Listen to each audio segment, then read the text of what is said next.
Olá pessoal, vamos continuar então as nossas aulas sobre gestão e compliance, ok? Falamos bastante aí sobre o GVA e alguns índices, não é? Falamos sobre fluxo de caixa, falamos sobre custo de capital, ok? Vamos falar um pouco agora do cash value added, aí, né? É o valor adicionado aí de caixa, né, de dinheiro. O que é isso, né?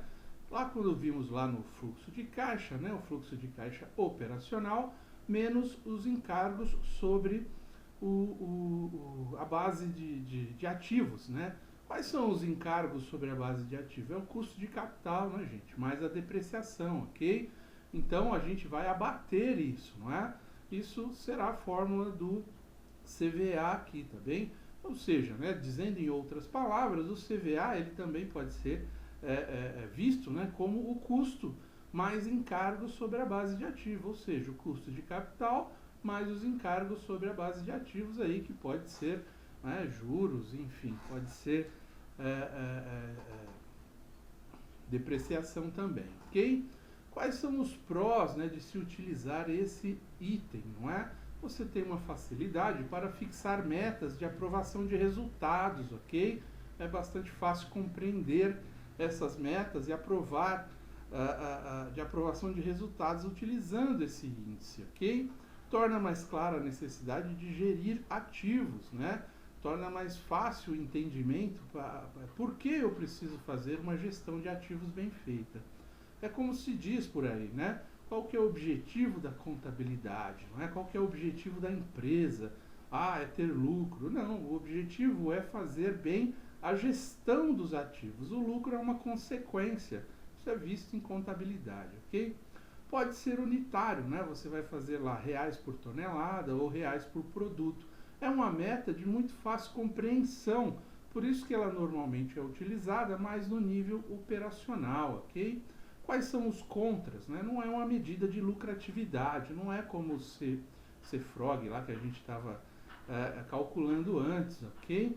É um imediato desincentivo para investir ser usado como métrica de curto prazo. Né? Então, se você utilizar aqui esse índice, ele pode desencorajar você a investir. Por isso que você tem que olhar a empresa por vários ângulos, não é? Por isso que a gente não se limita lá a parar no EBITDA, a gente, né, tem que analisar os fluxos de caixas não só no momento instantâneo, como também dinâmico, né, no tempo, né, olhando o percentual lá da lucratividade, né, calculando o CFROG e depois levando isso para os períodos adiante, ok? Como eu disse, é um índice mais utilizado no nível operacional, para o entendimento, né? Todos os setores terão lá uma renda, né? Um dinheiro que todos deverão representar por tonelada ou por produto, para que seja de fácil compreensão de todos e todos participem de forma direta, ok? Muito bom. Quais são as armadilhas aí, né? Desses índices todos que nós estamos vendo aí, principalmente aí sobre percentual de lucratividade, né? Quando você tem um envelhecimento da planta, o que acontece? Os ativos envelhecem e o valor líquido de livro de ROI e o ROI sobe, não é? Então o que acontece? A previsão do ROI, né, que é o retorno sobre investimento lá, que a gente aprendeu lá em análise de balanço, quando os ativos envelhecem, o valor líquido do livro cai. Por quê? Porque você tem a depreciação lá que está trazendo o valor contábil do item para baixo. E com isso o retorno sobre o investimento sobe, mesmo sem percentualmente não ter subido, né? Pode ser um ganho linear em valor, mas como o seu ROI, o seu ativo diminuiu o valor, o percentual, né, vai subir, e isso não é verdade. Você não teve um maior rendimento, não teve uma lucratividade maior, você apenas diminuiu o valor dos ativos, ok? A previsão, né, tanto para o CFROI aí, ou CFROG, que é o que a gente falou até aqui, né, é a mesma coisa. Algumas empresas chamam de CFROE, outras de CFROG, não interessa. Ativos envelhecem, o valor bruto permanece constante, não é? E o CFROE e o CFROG ficam estáveis. Então, tem que tomar esse cuidado. Quando a gente está calculando isso, a gente lembra que no nosso CFROG, a gente abate, né, os valores lá da depreciação, não é? E o valor do custo de capital. Então, isso vai ficar sempre estável, ok? Tem que tomar cuidado com essa armadilha. Por isso que você tem que analisar a empresa por diversos ângulos. E cada índice, não é? Cada item que você utiliza para a gestão dos ativos da empresa, você tem que considerar qualquer tipo de armadilha que possa surgir ali. O CFROE ou CFROG não estão afetados pela depreciação contábil, não é? Perdão, eu disse que está. Não, no caso do CVA está, né? No caso do CFROG não. Como eles não estão afetados pela depreciação contábil, eles vão ficar sempre estáveis, ok? De uma forma um pouco mais abrangente. Então tem que tomar cuidado, porque se você está envelhecendo os ativos, você pode não estar gerando o valor que gostaria de gerar, ok? E tem a contrapartida, que é o inverso do que acabamos de falar. Quando você tem uma planta nova, né, a compra de um ativo, ele não aumenta o valor bruto na medida que os ativos antigos são repostos, né, por ativos semelhantes, né, e o CFROE e o CFROG não serão afetados. A compra de ativos abruptamente aumenta o valor líquido dos ativos no balanço e o ROI cai, ok? Então, quando você compara as coisas, por isso que nós utilizamos o CFROE e o CFROG, né, para fazer os nossos cálculos, porque eles não são afetados por esses problemas. Como no CFROE ou CFROG, ele elimina o viés do investimento, encorajando o comportamento adequado e criando valor.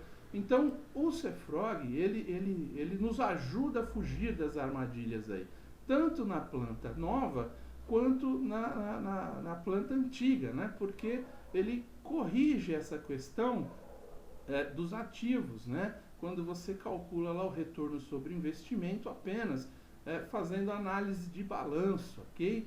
É uma forma de corrigir esses problemas.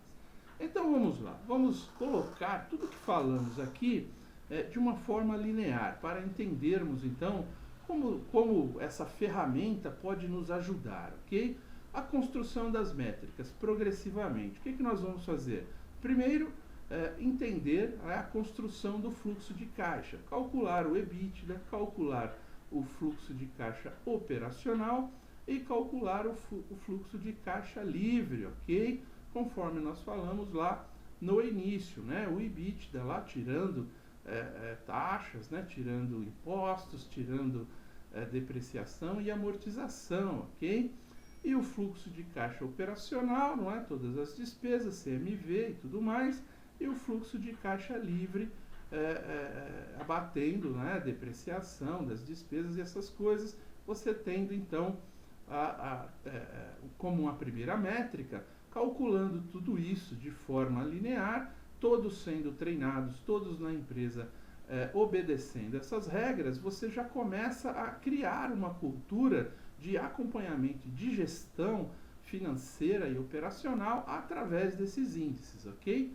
Aí você vai entender os ativos, né, a sua base de ativos, e vai calcular um delta, ou seja, de um mês para o outro, ou de um exercício para o outro, né, qual é a sua base de ativos, né, qual foi o delta, aumentou os ativos, reduziu os ativos, ok? Você vai calcular qual é a sua nova base de ativos constantemente. E aí sim você então vai calcular a lucratividade, que é o CFROG e o CVA, esses índices que nós comentamos até aqui, ok? E aí sim você vai verificar o crescimento através do próprio delta, né? Aí da base de ativos, perfeito? Se houve crescimento aqui. Quando chegar no custo de capital, vamos levar em conta, né, uma taxa de desconto, benchmark de lucratividade, ou seja, você vai verificar o custo do capital investido, não é? Dentro desse delta aí da base de ativos, sua base de ativos completa, total, verificar o custo de capital, verificar o custo de capital de terceiros também, né? Capital próprio, capital de terceiros, e verificar no mercado se você está tendo uma lucratividade melhor na empresa do que os seus concorrentes ou no mercado financeiro, ok? Isso é o benchmark. O valor, né? Criar valor, expectativa de fluxos de caixas futuros. Depois que você consegue calcular todos os índices anteriores, você vai formar, né? Vai colocar aí essa sua taxa interna de retorno, né? Como uma expectativa de fluxos futuros para você construir o seu budget, né? O seu budget, o seu planejamento financeiro, não só de despesas, mas de receitas também, ok? E aí você vai utilizar um benchmark do TBR, aí, que é o retorno total, né, do negócio, olhando, né, o custo de capital e olhando também o TBR das empresas que poderão ser comparáveis, ok? E aí sim você então vai medir a criação de valor, né, o TBR total que você teve no período. Então você construindo esses índices, criando essa cultura de acompanhamento em todos os níveis gerenciais, né, estratégicos, táticos, você vai conseguir ter uma operação voltada para resultados, onde todos falam as mesmas línguas e principalmente, não é, a maneira de entendimento do negócio, ela se torna uma só, ela se torna equilibrada, ok? Essa é a função dessa ferramenta de gestão, tá bem? Muito bom. Lá atrás nós falamos que nós precisamos entender um pouco essa coisa de avaliação de empresas, não é? Tenho que saber quanto vale a minha empresa, quanto vale a empresa dos concorrentes, para eu calcular corretamente, né? Esse retorno total aos acionistas ou o retorno total do negócio, ok? Uma das maneiras de avaliar uma empresa é o FCD, aí, o fluxo de caixa descontado. Ele sustenta que o valor da empresa é igual ao fluxo de caixa, entrada menos saídas ao longo do período analisado, trazido a valor presente por uma taxa de desconto do negócio, ok? Que é o AC, ou seja, é a TIR. Você vai pegar o valor da empresa do fluxo de caixa, tudo o que acontece dentro do fluxo de caixa, vai trazer tudo a valor presente para você verificar qual que é o valor dessa empresa, perfeito? Uma outra forma de avaliar é a avaliação por múltiplos, utilizando estatística, e analisa a empresa a partir de indicadores de avaliação, comparando os dados com os de outras empresas similares que atuam no mesmo mercado. Utiliza parâmetros como vendas, o EBITDA, não é? Que é bem difundido, o lucro, etc, ok? Então são análises que você vai olhar quanto vale a minha empresa. Olha, depende quanto eu faturo, né? Tem empresas no meu mercado do mesmo tamanho ou empresas que eu possa comparar, não é? Utilizando algum índice meu aí, como o CVA, por exemplo. Então você consegue fazer uma análise por múltiplos, né? Ou seja, uma análise por situações similares, ok? E você tem também a avaliação mediante opções reais, não é? Usando técnicas semelhantes lá do FDC, da primeira avaliação que nós vimos aqui, aplica-se na avaliação de projetos de investimento, cuja viabilidade depende da ocorrência ou não de certos acontecimentos, sobre o que existe incerteza na época da primeira decisão.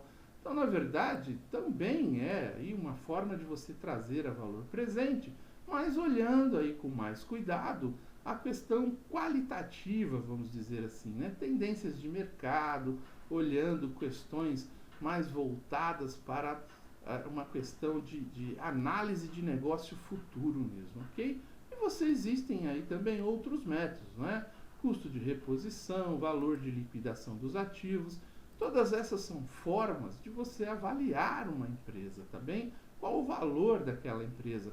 Para quê? Para você conseguir calcular qual é a sua taxa de retorno, qual é o TBR esperado, não é? Para você concluir o seu trabalho de previsão de fluxo de caixas futuros, ok? Fluxo de caixas livres futuros, tá bem? Vamos só aprofundar uma questão aqui de valor de empresa, os dois mais importantes aí, no FCD, né? Valor de desconto, o valor de uma empresa está ligado à sua capacidade de gerar caixa. Então, o que você faz? O valor do negócio hoje, ele é igual ao valor presente dos fluxos de caixas futuros. Então, se você tem lá o fluxo de caixa para 5 anos, você traz a valor presente para você verificar qual que é o valor da empresa no momento, ok? Estipula um prazo. Descontados os custos do capital, né? O custo do capital, o AC. Então, você vai ter lá o somatório dos fluxos de caixas dividido por 1 mais o custo do capital, ok? Apenas a fórmula aí para mostrar como é feito, né? Então, o valor da empresa, ele é o valor para os acionistas, mais o valor do endividamento, ok? O PL não é mais o endividamento, porque todo endividamento é um financiamento que você tem, ok? E o valor para os acionistas, na verdade, é igual ao valor da empresa menos o valor do endividamento, que é o valor que ele tem, né? O valor que ele colocou na empresa. Então, é uma forma de olhar de forma bastante direta e simples. Olha, quanto vale uma empresa? Olha o valor do PL, não é? E olha o valor do endividamento. Teoricamente, é isso que vale a empresa, é isso que está dentro do seu ativo, não é? E agora, para o acionista, não. Você tem que descontar o endividamento de terceiro, não é? Porque ele é responsável por aquilo. A empresa, pelo menos, é responsável por aquilo. E como a empresa nada tem, tudo pertence a alguém, logo esse valor, não é? Ele é devido para o acionista, tá bem? Na questão do múltiplo, não é? Ele costuma ser mais simples e mais rápido. Você está olhando para empresas similares, né? Qual que é as vantagens? Você tem uma sintonia com a percepção de mercado, claro, não é? Você está olhando empresas do seu tamanho, do seu porte, com o mesmo número de funcionários, ou a mesma lucratividade, ou o mesmo tamanho de ativo, não é? Às vezes a empresa pode ser até de outro ramo, mas ela tem um ativo, né? Um valor de ativo bem perto do seu. E você calcula lá, né, qual é a taxa que ela dá de retorno sobre investimento e faz a mesma coisa com a sua empresa, para você ter, né, aí uma ideia, né, de valor da empresa, ok? Os fluxos de caixas operacionais, né, o EBITDA, podem fornecer uma boa estimativa de valor também, ok? E permite comparações entre empresas com diferentes alavancagens financeiras, não é? Tem empresa que tem alguma facilidade, não é, para conseguir investimentos, ao passo que outras têm mais dificuldade. Mas nesse tipo de avaliação para valor, você acaba em empresas muito parecidas, mesmo que tenha-se, né, aí diferentes formas de captação, você ainda tem como avaliar empresas similares, ok? As desvantagens desse método, né, que duas empresas nunca são iguais, tem que levar em consideração alguns pequenos detalhes, mesmo que elas sejam do mesmo ramo, momentos econômicos diferentes, né? Uma empresa está passando por um momento econômico diferente da outra, isso também tem que ser levado em consideração, não é? Múltiplos não são mais adequados para empresas operando em regime, né, steady state aí, empresas que trabalham aí mais voltadas para regimes estatais, vamos dizer assim, e riscos também diferentes, ok? Então tomar cuidado aí com algumas diferenças, não é? Para fazer uma avaliação por múltiplo de forma acertada, ok? Muito bom. Por último, a última coisa que temos que acrescentar aqui é que além de todos esses índices financeiros, não é? Esses índices de lucratividade, de valor de retorno e tudo mais, precisamos criar aí os KPIs, né? Os Keeping Performance Intelligent, né? Ou indicadores, ICDs, aí, que termo utilizado aí, indicadores chaves de desempenho, né, utilizado aí na ferramenta GVA, ok? É necessário definir, né, aí, os ICDs considerando o impacto no CVA e gerenciabilidade. O que quer dizer isso? Definir as fórmulas corretas, né, da onde você vai tirar informações, não é? Por exemplo, se você quer medir lá em suprimentos, olha, tem que ter indicadores em suprimentos, fazer contratos de gestão, não é? Com o gerente de suprimentos ou os coordenadores, supervisores de suprimentos. Você vai utilizar coisas do dia a dia deles, não é assim? Olhando, por exemplo, no CVA, olha, reais por tonelada, então o quanto eles compram em tonelada, valor por tonelada, enfim, por horas gastas, esse tipo de coisa. Você assimilar índices operacionais mais para baixo, não é? na estrutura empresarial, que possa fazer com que todos contribuam para o valor do CVA, ok? Para o valor, né, da gestão, para aquilo que é mais fácil de acompanhar. Todos os índices, né, aí de chave de desempenho, né, um índice é qualquer variável que afeta o valor da empresa, ok? Aqui tem uma palavrinha escondida, né, que chama-se economicidade. Controlar aquilo que vale a pena, ok? Então vamos controlar, inventar controles que tragam mais custos para a empresa. Vamos controlar aquilo que faz a diferença, né, que afeta o valor da empresa, porque isso sim é importante, ok? Não temos que ter controle dos controles, né? Temos que ter o cuidado com o tamanho de níveis, né, que nós vamos, tamanho de controles, para não criar coisas desnecessárias. Os ICDs devem ser organizados de forma que permitam, primeiro, identificar o que causa maior impacto no valor da empresa, não é isso? E atribuir responsabilidades. Quem são as responsabilidades? E, conforme falamos já, né, a fórmula, né, tem que ser uma fórmula de fácil compreensão, onde os usuários, os gestores dentro da empresa, conseguem aí trabalhar com ela de forma fácil e rápida, tá bem? Sem gerar muitos custos. Os ICDs não são estatísticos, né, devem ser revisados, não são estáticos, perdão, não, devem ser revisados periodicamente, ou seja, se você tem lá um KPI, né, um ICD sobre um determinado setor, lá por exemplo, entregas, né, no setor de logística, entregas por veículo, veículos carregados por hora, alguma coisa que o valha.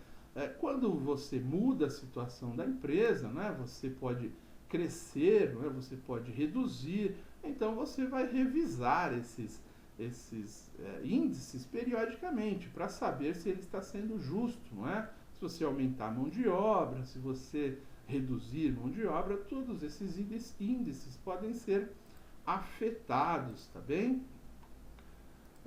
Também os dois principais direcionadores do fluxo de caixa e do valor da empresa são o crescimento e o retorno obtido sobre o capital investido, não é? Esses são os índices principais que nós estamos falando aí quando a gente fala de retorno, não é? De taxa de retorno seja para o acionista ou seja retorno total, né? O retorno sobre o ativo, tá bem?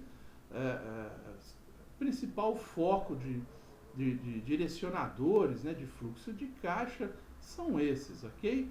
A empresa estará criando valor quando o seu retorno sobre o capital investido é maior que o custo de capital, ok? Isso nós já falamos bastante. Nós precisamos ter um fluxo de caixa líquido, né, livre, maior do que um custo de capital lá, o WACC, né? Enfim, né, esse é o objetivo, ok? Em projetos, né, investir sempre em projetos com retorno acima desse custo de capital. Lógico, não é? Porque o acionista, como já falamos bastante, o dono do dinheiro, o dono do capital, ele espera que a empresa dê uma lucratividade ou gere um valor. Às vezes esse valor ele nem está representado em cash, né, em dinheiro no bolso naquele momento. Ele pode ser representado, né, naquele delta da base de ativos, né? A empresa dobra de valor, ou seja, mais adiante, a hora que essa empresa pode abrir capital ou vender uma parte da empresa, né, para alguém interessado, esse lucro ele volta para o acionista. É uma forma de gerar valor também. Não é só pagamento de dividendos, né? É o crescimento do próprio valor da empresa, né?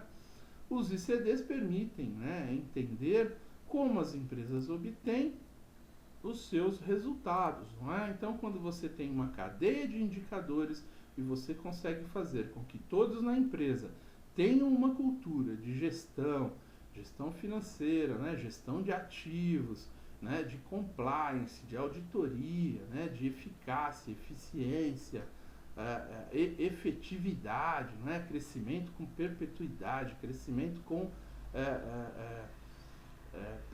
permanência, né, do resultado. Isso é importante, ok? Então, basicamente, o que essa ferramenta, né, o GVA, mostra para gente é o que nós discutimos aqui, ok? A questão é mais um plano de implementação, tá? Como fazer isso, não é? Reunir grupos, treinar as pessoas chaves, ok? Fazer trabalhos iniciais, não é? Para acompanhamento de todos, levar em conta todo aquele conhecimento adquirido nos treinamentos sobre contabilidade, análise de balanço, economia, matemática financeira, né, administração, auditoria, enfim, tudo isso vai fazer com que uma ferramenta de gestão, seja o GVA ou seja uma outra qualquer, né, você consiga levar para toda a sua base da empresa e fazer com que a cultura da sua empresa evolua nesse sentido, no sentido que você deseja, no sentido que você espera que a sua empresa trabalhe, principalmente olhando para a questão de retorno, retorno total do negócio e retorno aos acionistas, perfeito? Muito bem, com isso finalizamos então o nosso curso de gestão e compliance aí, apresentando a ferramenta GVA de uma forma bem simples, obviamente, mas que depende aí de uma implementação de cultura, né? Que com o conhecimento apenas você conseguirá realizar, ok? Pois muito bem, finalizamos aqui, até aqui agradeço, muito obrigado.